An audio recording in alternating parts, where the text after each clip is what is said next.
Hey folks, welcome to Bad GM's Campaign Build Along. I'm the Bad GM Wayne Davis, and this is the show where we build an entire campaign for you from scratch, and this season we're building for the Fallout role-playing game.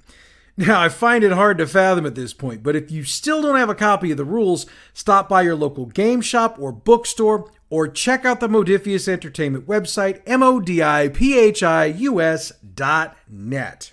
Now, we've got a lot to do this week because we've got a game summary to get in, so let's get into the recap of what we built last week so we could start building some new stuff. We started with the group entering the factory of mass logistics and looking for a spot to hide in order to check things out. Now, they might have had issues with security, and they might not have, but regardless, the goal was to check out the offices on the second floor.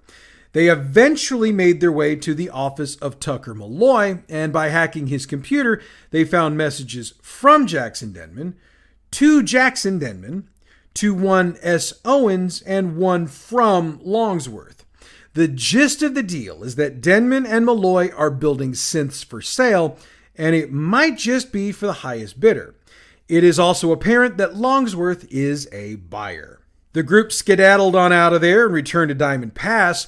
On the way there, they ran into Mackenzie Cook, who lets them know she's found out from a source of hers that Longsworth has a delivery of some sort of product coming 2 nights from that very night in the old St. Louis County Courthouse in Clayton. The group shared info of their own, then headed to the pass to bring Viktor up to speed. Viktor tells them that the synths they ran into outside the brewery were owned by a man named Sylvester Owens, and Viktor remembered someone by that name working for Tucker Malloy in the past. So, the group got a name to go with that S they had for the S. Owens in the email. Viktor was intrigued by the report of Longsworth getting a delivery, and he believes, as does the group, that Longsworth is getting his synths from Malloy. He encourages the group to head that way in the morning so as to not get caught scoping out the building. He also provides them with some heavy guns, just in case they need it. We ended the build with the group leaving the third base saloon to head home for rest before the next big deal. Now, the group has a decision to make. Viktor suggested they leave for Clayton in the morning so as to be there in plenty of time to scope things out without being noticed. Now, the group should know it's going to take about 2 hours and 45 minutes to get there, so leaving first thing in the morning isn't necessarily a must. But it should occur to them that getting there at some point the next day would be a good idea, since, in theory anyway, they should be able to scope out the courthouse and the surrounding area without drawing too much attention to themselves, since the prevailing opinion should be that security for the exchange will most likely get there earlier in the day on the day of the deal, and they don't want to risk running into each other.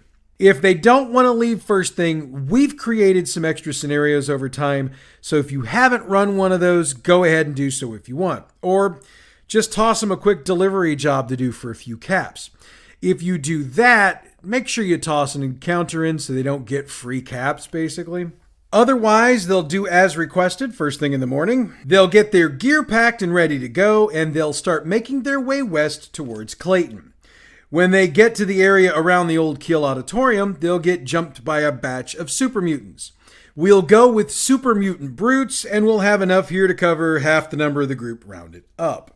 Once they're through that, the next encounter will be when they get in the area of Barnes Hospital and or the Twisted Tap. They're not going to be at one of those since the group is probably going to route around them, but I'm giving you an idea of approximately where this is. This time it's another batch of synths and Garson tactical gear, and we've posted the stats for those on the website if you don't already have them. It's going to be 1 for each group member. No rest for the wicked on this one. They get a little farther out, parallel to the zoo for the record. Then, coming out of the zoo, they're going to run into a death claw. Stats are on page 342, and if you've played the video game, you know running away from these things isn't an easy option. So even if they've managed to run from the others, they're going to probably have to fight this one. But that's going to be the last encounter. From here, the rest of their walk will go without incident. Now, since they've had 3 encounters, the total walk time will run closer to 3 hours and 15 minutes, but that shouldn't make a huge difference one way or the other. Okay, so it's time for me to lay out the area around the courthouse, since we need an idea of what we're working with. In our time, the courthouse takes up the better part of a block in Clayton, though there are a few other county and state associated offices inside. It has a skywalk to the north that crosses the street to where the prosecutor's office and other offices for court-related personnel are located, and to the south of that is a parking garage. On the blocks to the north and south are a number of lawyers' offices and small restaurants, which I think is pretty standard for areas with county, state, or federal courthouses. So if you've got a layout like this where you live, you pretty much know what I'm talking about. If not, toss it into a Google search and check out the maps and pictures. In our time, and I mean game time by our time, the office across from the courthouse lies in complete rubble. The courthouse is mostly destroyed, and half of the parking garage is as well. But there are a few additions that we need to get into, and we'll just call this the group checking everything out when they're ready to. The way the rubble of the courthouse is arranged, there's an elevated spot, maybe 50 feet or so up, that a sniper could position themselves in to keep an eye on the part of the garage that's still covered. In fact, they have one heck of a clean shot at it. They'll also notice elevated platforms on the north and south corners of that block, which would also give clean shots at someone on the street. Checking out the garage itself, the only spot that appears to be usable enough for a deal, at least a private one, is the aforementioned covered section. And that's not overly large. It's about 50 feet by 50 feet, which doesn't leave a lot of room for a lot of synths to be brought in. If you want to put any other cool details in here, feel free to do so, because as I tend to do, when I run this, I can promise you I'm going to add some stuff. Now, Viktor had assured the group he'd have a safe house set for him, and he didn't disappoint. The location is a couple of blocks east of the meat spot, but it's a decent little house with a couple of rooms. And since it's got functional locks and a roof, it's nicer than anything they'd be finding on their own. Having a place to stay means they've got some downtime to fix their gear or work on other things prior to the morning. However, the evening is going to be interrupted by raiders. Just good old-fashioned raiders. 2 Raider Scavers, stats on 389, 3 Raider Veterans, stats on page 390, and a Raider Boss, stats on 387. The basic idea is that these raiders believe this to be their territory, and so they want to run out anybody that's in their territory. Basically, what we want is for the group to disabuse these guys of that particular thought of theirs. Shouldn't be too hard. It's going to be a little bit of a challenge, but they should be able to handle that without much of an issue. Morning will arrive, and the group will have about 12 hours on their hands before the meeting. This is an opportunity for the group to do some scavenging if they want, but if your group isn't much on the role play and scavenging, let's just fast forward to the meeting itself. One thing that is going to definitely need to have been verbalized by this point is what the group's plan for the meeting is going to be. And make sure you take some notes, because you're going to need to respond to the group's moves. And frankly, the group needs to, because I know how my group does. Sometimes my group will think they've got a plan together, but you're going to have half of them that agreed on one plan and the other half that thought they agreed on half the plan that they worked out earlier. So it's a great opportunity for them to just make sure they thought this through, and here's what we're going to do. Anyway, once that's all done, let's fast forward to the meeting. Around 6:30 in the evening, the group sees a dozen individuals in Garson tactical gear escorting another individual into the garage. About 20 minutes later, the familiar form of Longsworth is noted along with a dozen of his preferred escorts. They enter the garage, and within minutes, the sound of gunfire and laser pistols being fired is heard. Moments later, Longsworth and a couple of his synths sprint out of the garage, heading north. Now, I'm pretty sure the group's not going to head into the garage, but let's lay out what's going on in there anyway. There's a lot of dead bodies in here, and it's hard to tell what is human and what is synth, with one exception. The one person that came in with the Garson tactical team is lying in the middle of a half a dozen of them with 2 bullet holes in his forehead. Now, we both know, though, that the group is probably not going to stop to check that out. Instead, they're probably going to tail Longsworth to see where he's headed. We've been using endurance plus survival for these checks, so let's stay consistent. Difficulty's going to be 2, because Longsworth isn't really making an effort to hide, at least not at first. They head north for about 10 blocks, then Longsworth cuts to the east. A half a dozen blocks later, he cuts south down an alley. His escorts stop to block the alley and engage the group. When that's done, Let's do another endurance plus survival, though we'll kick the difficulty up to 4 since Longsworth got a little bit of a lead on him at this point. However, it's possible a member or two of the group peeled off and managed to stay with Longsworth. Either way, they'll note he cuts north about a block after he hit the alleyway. He continues to run down alleyways for almost a mile, then cuts into a building.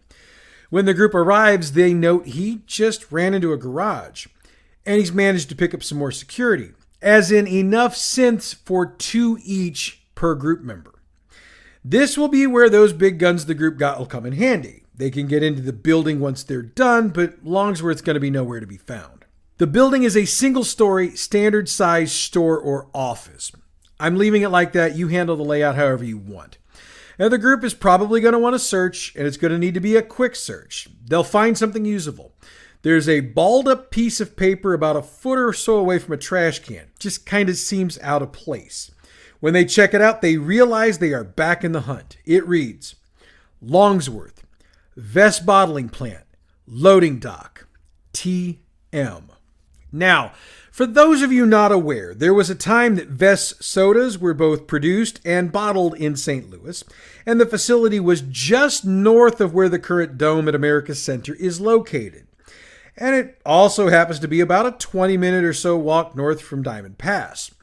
The group will probably be aware of this, and they'll also be aware that there's no way Longsworth's running nonstop for the next couple of hours to get there. It'll take just under 3 hours to walk there from where they are, but the group can make an intelligence plus luck check, difficulty 3, to realize they can cut a bit of time off of that by taking a couple of shortcuts.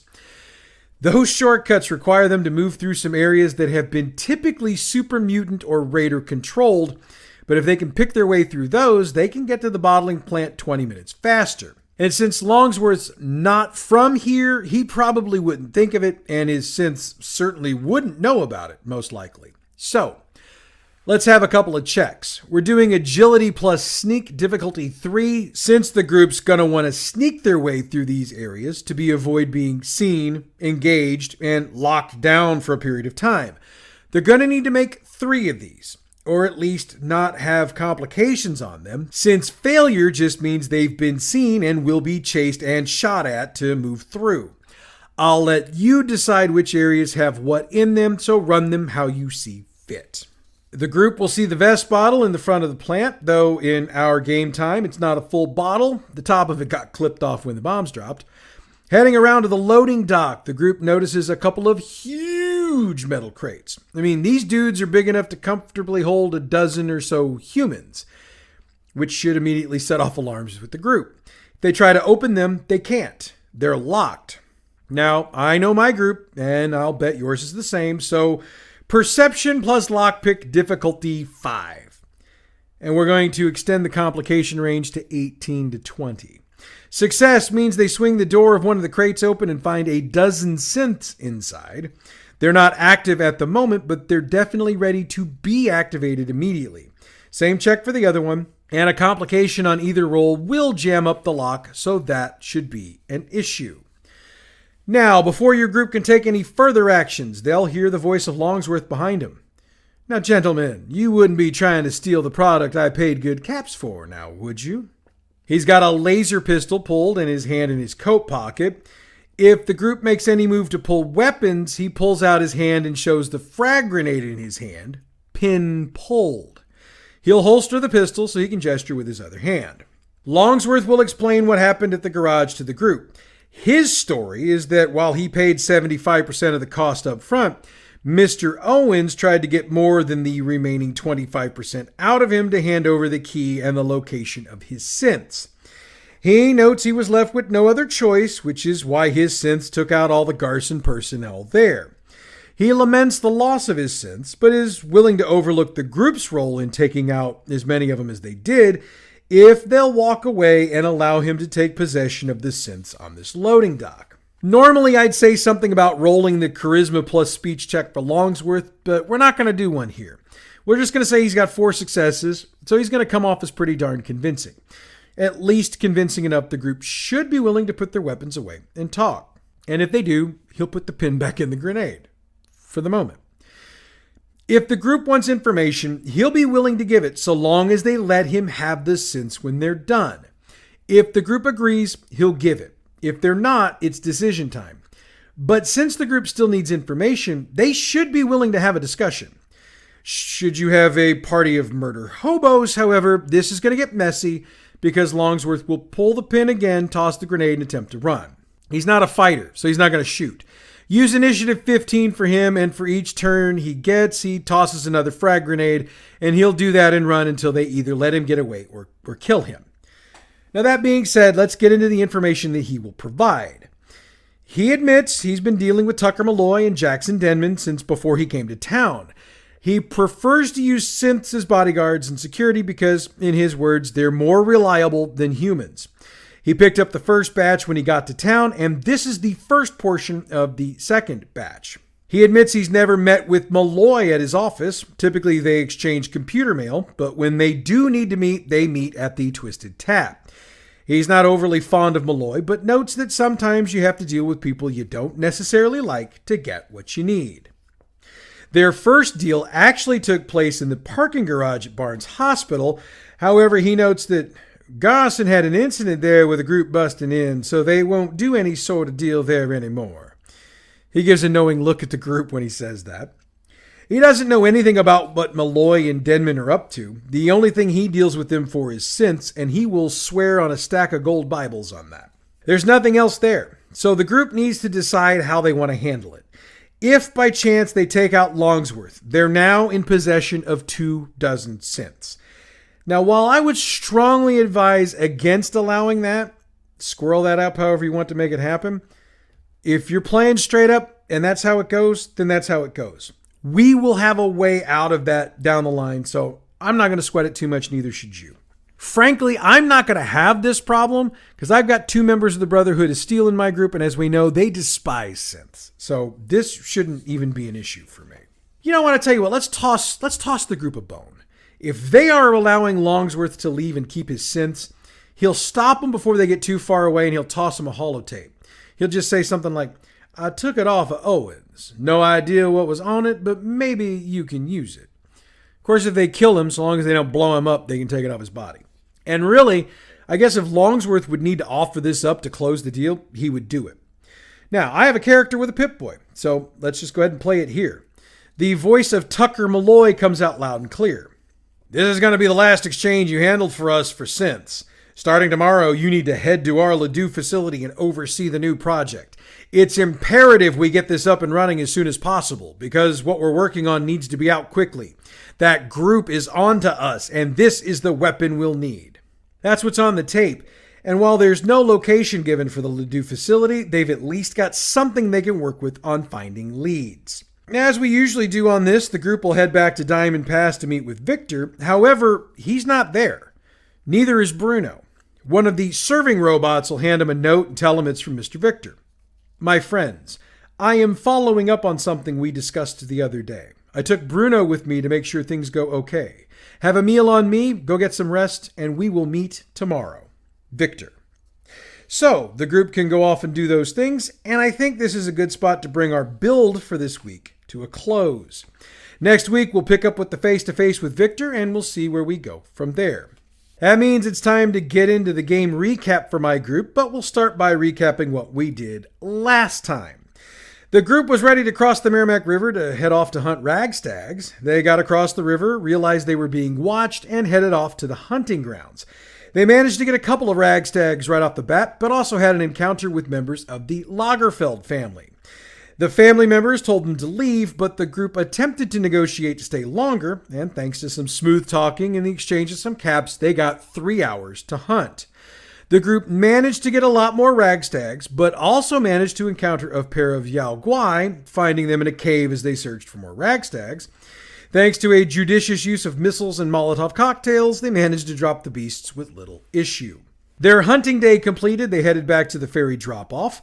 They also noted they were getting the side-eye from both the Lagerfelds and the Mitchells as they did so. They crossed the river, settled up with Martin, and made their way back north. Along the way, they managed to not get ambushed by Garson Tactical, thanks to the new and improved sensors that both Jim and Tyler have. However, there was still a firefight, and while the group had everything pretty well under control, the appearance of a mysterious stranger to finish off the Garson Tactical men had the group a bit confused. They returned to the third base saloon, brought Viktor up to speed about what happened, and discussed their next move. Viktor was surprised that Garson would attack them, and he promised he would look into it. We ended the session with the group leveling up and spending some of their hard-earned caps. And if you listened to last week's special episode, you know we've got a slightly different scenario for the group to do this week, and that's so we can get the path they're currently on lined up with what we've got lined up for the second act. So, let's pick up with the recap of the game. Oh, and I don't think I note this often enough. I reset the action points for the group to 0, and I set mine to 8. And our group was without Max for the session, and Tyler came in a little bit after we started. The group was taking advantage of their downtime, with Gabe finally getting around to hacking the drive they'd picked up all the way back when they hit the chemical plant like months ago in real time. The others were checking their weapons and gear. You know, the kinds of things you should be doing with downtime. This led us straight into the scenario I wrote for last week's special episode, and the young ladies approached the group to find their parents and bring them back. One difference between how we wrote it and how it was run was that the girls did not have to pay the group caps to convince them to head back to Diamond Pass. They decided to do it for the bullets. As expected, the group, mostly Jim, asked a lot of questions about the situation, with Jim continually asking what their parents did to earn caps and Rachel constantly insisting she didn't know. I managed to get the others in the group to get Jim to back off of her when I had her break down and start crying because she couldn't answer the question. They did the meet with Oscar, and he brought him up to speed with what Grant does for a living. I left it the way we wrote it up, sort of. I insinuated that he'd done jobs for Barnabas O'Reilly and a few of the others from time to time, but again kept it along the lines of nothing dangerous or overly illegal. The group took the frag grenades from the crate, then decided to head to the house to scope it out before they headed for a rescue. As anticipated, they found the holotape and vial, and from the holotape they were able to figure out how Grant got himself into the situation he was in. With all the necessary information, they headed to the riverfront between Liza's place and the Nuka-Cola factory to scope out and see what they could see. They got the snipers pretty quickly, so they had a pretty good idea almost immediately as to where the facility was. However, they also decided pretty quickly that there was no way they were going to do a frontal assault. They surmised, correctly, that a frontal assault would take up a lot of resources and probably end with one or more of them badly injured, captured, or dead. So, they came up with another idea.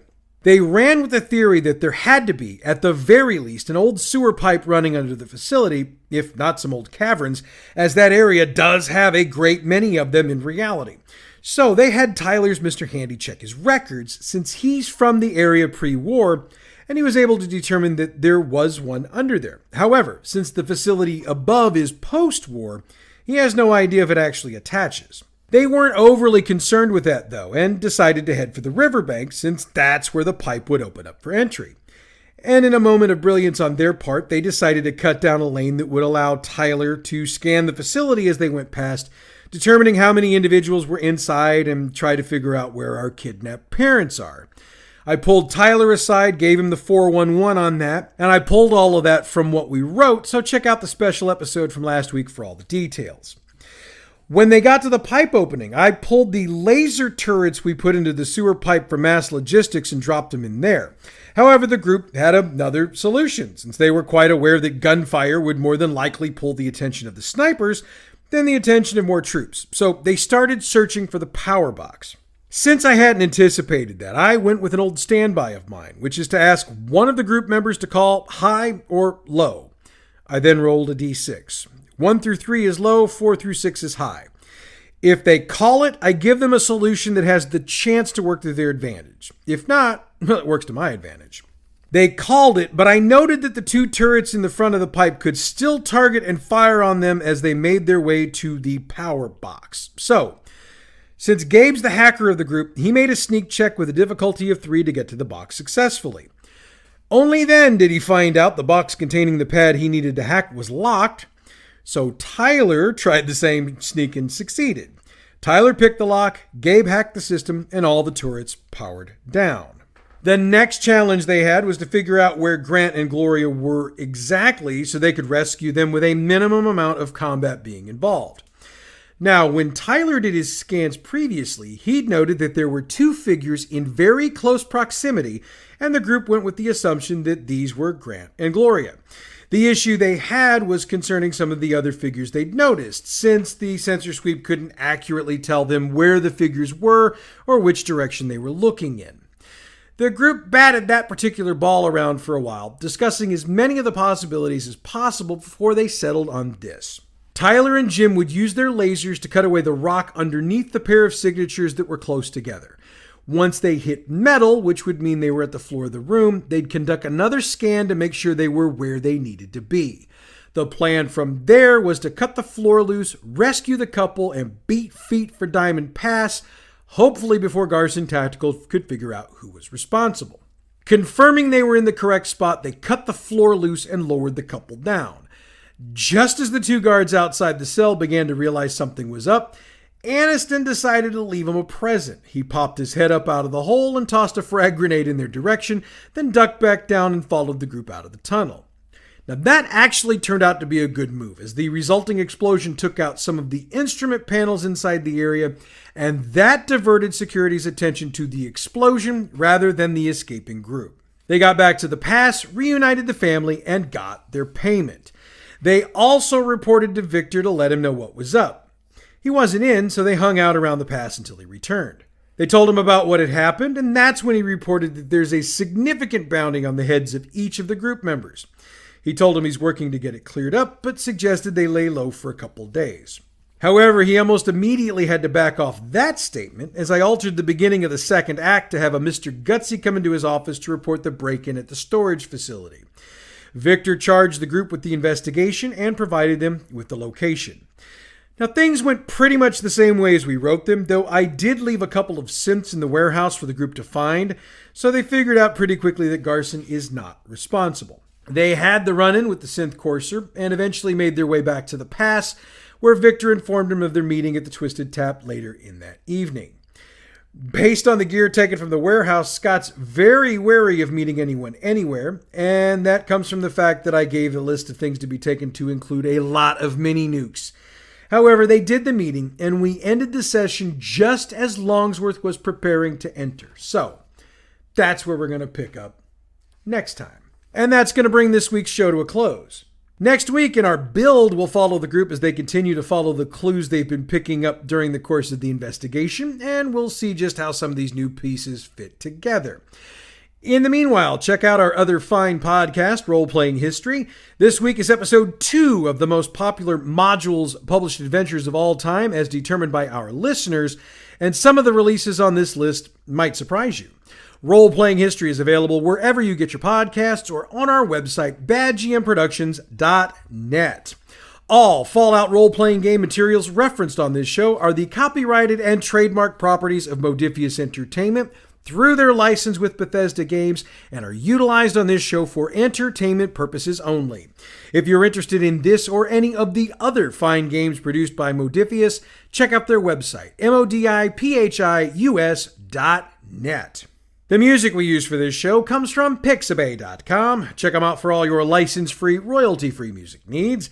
Bad GM's Campaign Build-Along is a production of Bad GM Productions. Check us out on Facebook at facebook.com/gaming/BadGMProd, on Twitter at BadGMP, YouTube and Tumblr, Bad GM Productions. You can email us, badgmproductions@gmail.com, and online the website is badgmproductions.net. Next week, we keep putting the puzzle pieces together, and we might just start getting a better idea of what that finished picture looks like. But that's next week. Until then, I'm the Bad GM Wayne Davis, and I'll see you at the game table.